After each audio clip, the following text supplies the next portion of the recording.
Bonjour et bienvenue dans cette nouvelle vidéo du musicien amateur. Aujourd'hui, nous allons voir comment réaliser un clip vidéo.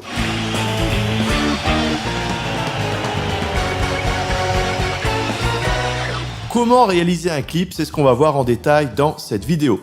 Juste avant, cliquez sur le bouton s'abonner pour rejoindre les autres musiciens abonnés à ma chaîne YouTube. Vous avez enregistré votre tube, maintenant il est temps de tourner votre clip. La vidéo est incontournable, c'est le moins qu'on puisse dire. Mais déjà là, il y a une erreur, une faute dans votre organisation. On pourrait croire au départ qu'il faut se concentrer exclusivement sur l'enregistrement d'abord et réfléchir au clip ensuite. Moi, je vous conseille d'avoir une idée précise de votre clip le plus tôt possible, souvent même avant l'enregistrement studio ou en home studio. Pourquoi ? Parce qu'il y a plusieurs types de clips vidéo.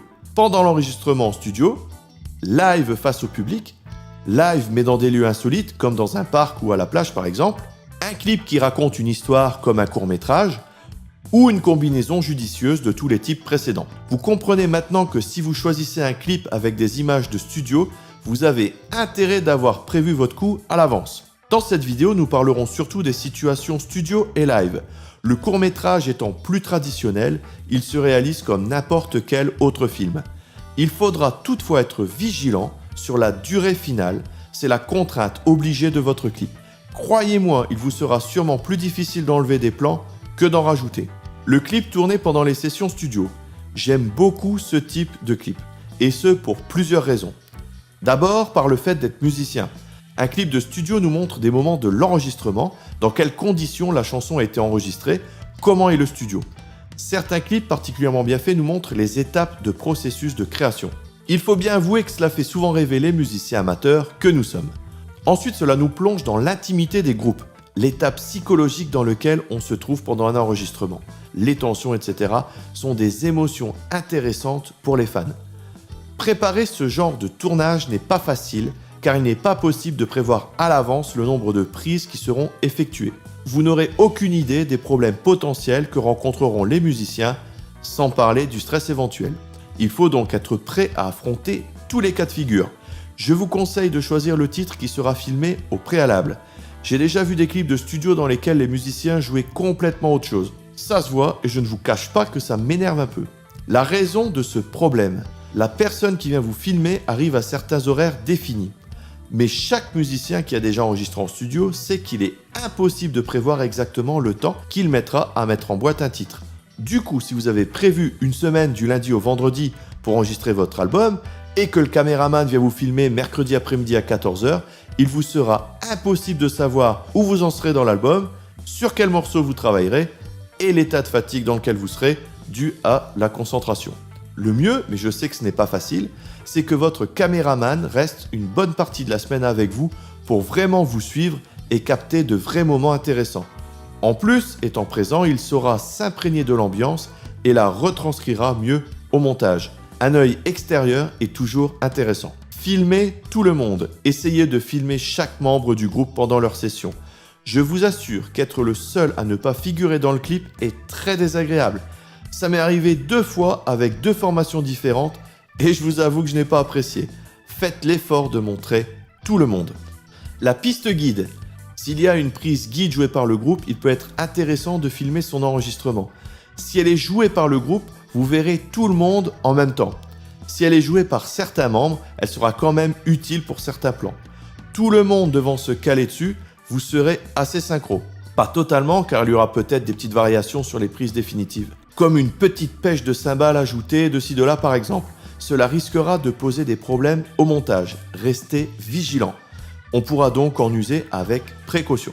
La synchronisation des pistes. Lors du montage, vous aurez à synchroniser chaque prise avec le mix final.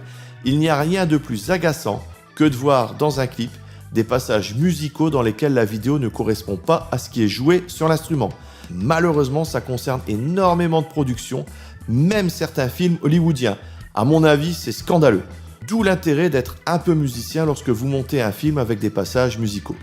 Pour synchroniser, vous pouvez trouver des repères au début, à la fin ou même pendant la chanson, sur un solo par exemple.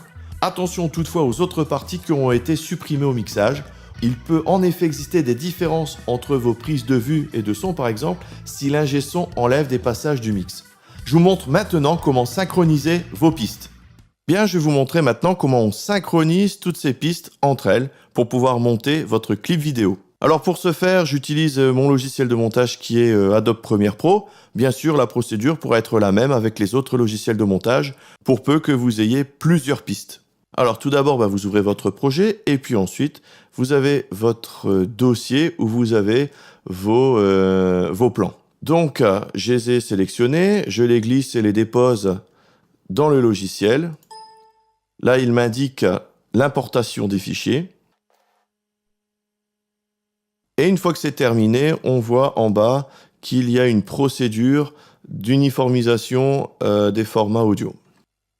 Pendant ce temps-là, nous, on va commencer notre travail. On va pouvoir reprendre, par exemple, notre mix ou notre pré-mix que l'on va glisser sur une piste. Alors, en général, je ne la cale pas tout à fait au début. Pourquoi ? Parce qu'on verra tout à l'heure, quand on basculera des pistes, qu'il y aura des petits dépassements suivant le tournage, comment le tournage a été effectué.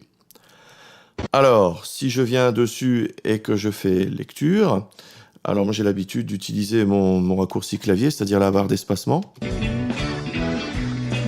Voilà, nous entendons bien le clip. Ici, vous pouvez régler les tailles. Vous pouvez d'ailleurs aussi, si vous voulez mieux voir la forme d'onde, ce qui pourrait être utile tout à l'heure, agrandir ici. Et nous voyons ici donc la forme d'onde du morceau que nous avons enregistré. Ce sera l'extrait qu'on aura sur la bande de son finale. D'accord ?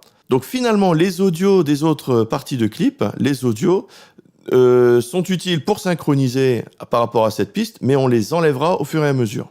Alors, je vais commencer par un premier extrait. Alors, on va prendre une partie de basse et je l'insère sur une piste vidéo. Attention de ne pas la mettre sur la même piste que celle-ci, sinon ça va l'écraser. Et pour ce faire, je vais cliquer ici sur le cadenas, ce qui me protégera la piste, je serai sûr de ne pas faire de bêtises. Les petits triangles ici servent à agrandir afin de pouvoir voir la forme d'onde et ici une petite image. Je peux paramétrer pour voir plusieurs images, mais c'est pas du tout le sujet de la vidéo. Alors, je vais lire un petit peu ici pour voir d'où ça commence.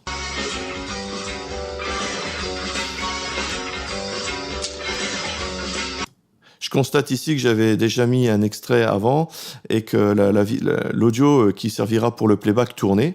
Donc maintenant, ce qu'il me faut, c'est retrouver le début du titre. Donc je vais mettre ma piste ici, je vais la désactiver afin d'entendre uniquement celle-ci. Sinon ici, ça va faire un brouhaha. Regardez, je vous montre. Voilà, donc j'enlève ici la piste J'enlève la piste afin d'entendre uniquement le son qui provient de l'enregistrement de ma caméra ici. Donc ici, je faisais des petits réglages. En fait, j'avais mis sur repeat. Et ici, je vois un trou. D'accord ? Et c'est le trou qui va indiquer la fin du morceau précédent et le début de ma prise. Voilà. Donc, bien sûr, il va falloir ici que je récupère ma forme d'onde.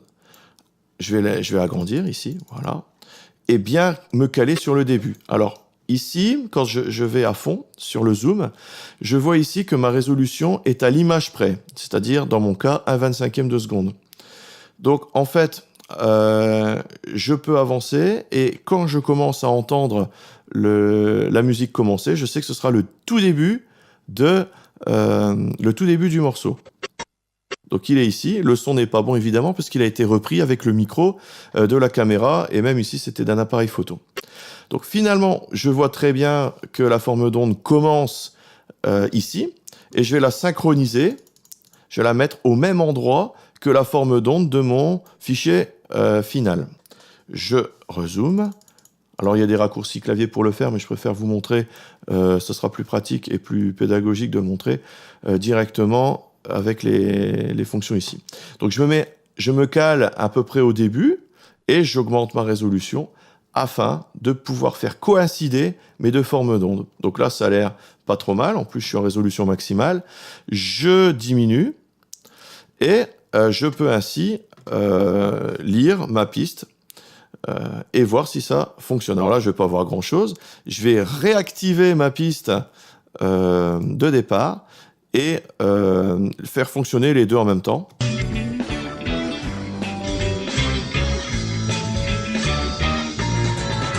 Je constate que ça coïncide, et là, pour avoir le test ultime, je vais même supprimer ici le son de ma deuxième piste. Je vais voir si ma prise vidéo correspond à ma prise de son ici. Et c'est pas du tout une prise de son d'ailleurs à mon mix.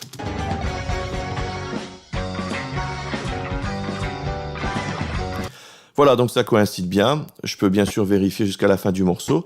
Cette prise avait été faite pour avoir ma forme, pour avoir ma silhouette de côté. Si vous voulez d'ailleurs voir le clip terminé, il s'agit du clip Siège. C'est sur une autre chaîne YouTube.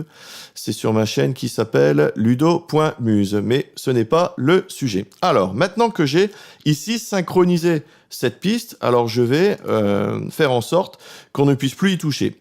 Et je vais aussi enlever celle-ci qui ne nous sert plus à rien. Donc je vais ici faire un clic droit et faire ce qu'on appelle rompre le lien, parce que vous avez certainement remarqué que à chaque fois que je bougeais l'un, l'autre bougeait avec, elles étaient complètement liées. Là, j'ai fait une rupture de lien. Je mets un petit cadenas, comme ça il me sera impossible de la décaler. Et j'enlève ici, je clique sur supprime, j'enlève cette piste ici. Alors, je pourrais continuer comme ça avec tous mes extraits, c'est d'ailleurs ce que j'avais fait pour monter ce clip. Mais vous allez voir que ça prend quand même un certain temps, donc là encore, les formes d'ondes étaient assez claires, mais des fois, c'est pas aussi bon. Donc, je vais vous donner une petite astuce supplémentaire. On va utiliser ce qu'on appelle le magnétisme des pistes. Alors, je vais prendre une autre piste au pif. Je vais prendre, par exemple, de face. Tiens, ça change un petit peu, on verra un petit peu mieux. Un gros plan de face. Je mets ma piste ici. Ma vidéo est donc liée à ma piste audio ici. Et ici, j'ai dû faire deux prises. Puisqu'on voit un beau creux ici qui fait à peu près qui se trouve à peu près à la moitié. Et donc, si je la mets là, je vais prendre la deuxième. Ce sera c'est certainement celle que j'avais gardée. Je me rappelle plus, c'était il y a un moment. Donc, je vais utiliser le magnétisme des pistes. En fait, c'est ce petit bouton ici qui permet de l'activer. Donc, moi, il est activé. Et quand c'est activé, quand vous vous rapprochez d'autres débuts d'extrait, de rush, eh bien, vous avez une petite flèche blanche qui apparaît, qui indique qu'elles seront mises complètement au même endroit. Vous voyez? Donc, ça marche aussi bien avec les débuts d'extrait qu'avec les fins d'extrait ici. Alors, vous allez me dire, bah oui, mais ça nous aide pas beaucoup parce que le début ne correspond à aucun début et par rapport à notre extrait audio de départ, ça ne correspond pas. Alors, voici la petite astuce. Je vais déverrouiller ici ma piste audio et je vais la rétrécir. Voilà. Je vais faire un zoom et le faire commencer uniquement où la forme d'onde commence. Donc ici, par rapport à ma résolution d'image, c'est ici. C'est-à-dire qu'à partir de là, j'aurai ma musique et avant, je n'ai rien. Alors vous allez dire, il peut manquer des choses avant, mais c'est pas grave. Il me suffira de le rétablir à la fin. J'ai verrouillé, elle ne peut plus bouger. Je vais faire maintenant la même chose avec la deuxième ici. Voilà. Je vais encore aller un petit peu plus loin. Voilà. Alors, pourquoi on n'entend rien? Parce que tout simplement, j'avais oublié d'activer la petite enceinte ici. Voilà, on l'entend. Donc, ça démarre bien ici. Voilà. Et une fois là, je vais faire un coupé. Donc, soit vous utilisez le petit outil qui est sur le côté qui vous permettra de couper la piste. C'est un cutter, il est ici. Hein. Soit vous appuyez sur la touche C, c'est le raccourci clavier qui correspond sur Premiere Pro. Et la touche V va la désactiver. Sinon, vous recliquez sur la flèche ici. Et là, mon extrait va commencer pile sur le début de mon playback ici. Je rétrécis. Je supprime avec la touche supprime ici. Et donc, je viens me caler, alors non pas sur l'extrait vidéo parce que je ne l'avais pas fait tout à l'heure, mais avec le magnétisme du fichier audio, qui est un MP3 pour le coup. Voilà. Et donc là, si vous faites ça à chaque fois, je vous garantis que vous allez gagner un petit peu de temps. Parce qu'il vous suffira à chaque fois, à chaque piste, d'aller retrouver le début coupé, et ensuite, avec le magnétisme, le mettre directement. Vous n'avez pas besoin de rezoomer, de recaler à chaque fois. Donc, je vais quand même vérifier que ça fonctionne. Alors, là, les deux pistes audio sont activées. Je fais lecture. On voit que c'est synchronisé. Alors le son n'est pas terrible parce que c'est un mélange des deux. Je supprime la piste de caméra. Alors je précise que ça a été fait en playback. Ce n'est pas du tout un enregistrement en direct. C'est pour ça qu'il y aura peut-être des petites différences, mais elles sont normalement très légères. Comme tout à l'heure, je romps le lien. Voilà. Je mets un petit verrou. Et ici, je supprime. Voilà. Et à la fin, quand tout est terminé, vous pouvez très bien, parce que évidemment, ça commence pas toujours au même... Comment ?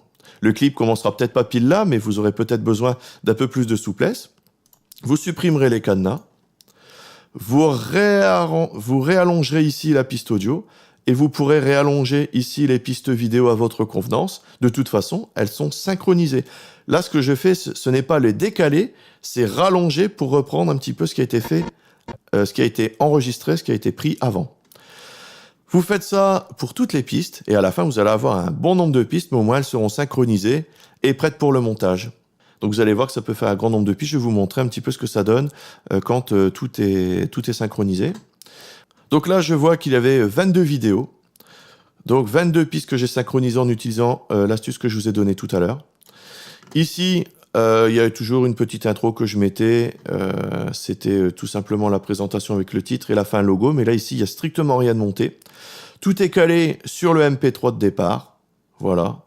Et maintenant, il suffit de faire les découpages nécessaires et tous les effets de montage. Bien sûr, vous pouvez encore ajouter d'autres choses. Là, il s'agit uniquement des plans musicaux synchronisés. Sur certains logiciels, il existe des plugins qui effectuent cette synchronisation automatiquement. Lors du montage, vous pouvez ajouter de temps à autre des moments dynamiques filmés entre vous autour de l'enregistrement, des répètes, etc. Il faut donner du rythme.